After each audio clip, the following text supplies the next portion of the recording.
কেন দেবে কেন? ওই হসপিটালে তো ওনারই নোংরামা চলতো, ওনারই দুর্নীতি চলতো। উনি তো সন্দীপ ঘোষ আর বিনীত গোয়েলকে দিয়ে লাশ পাচার করতো, যা ডুপ্লিকেট ওষুধ নিয়েছে ওখানে ব্যবহার করাতো। তারা উনি কি করে বিচার পাইয়ে দেবেন?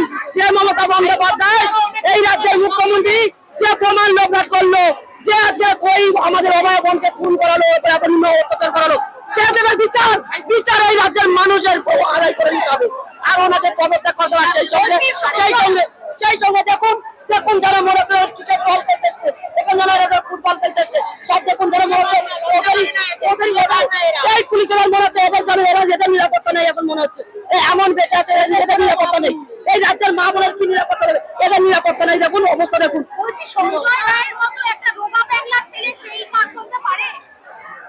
একটা লাশকে যদি একটা মদ খাওয়া মুদো মাতার লাশকে যদি পাঠিয়ে দেন, সে কি বোঝে সে জীবিত আছে না মৃত আছে? সে তো কুকুর, সে তো রাস্তার কুকুর, সে তো লাশ ফেলে ছিঁড়ে খাবেই। আসলে যারা জীবিত একটা মেয়েকে, জীবিত একটা মায়ের সন্তানকে যারা ছিঁড়ে খেলো, যারা খুন করলো, যারা তার ঘাড়ে শিরা ভাঙলো, পিঠে শির যারা ভাঙলো, হাত পা ভাঙলো, ছিঁড়লো, তাদের কোথায়? বিনীত গোয়েল কোথায়? সন্দীপ ঘোষ কোথায়? তাদেরকে নিয়ে আসুন।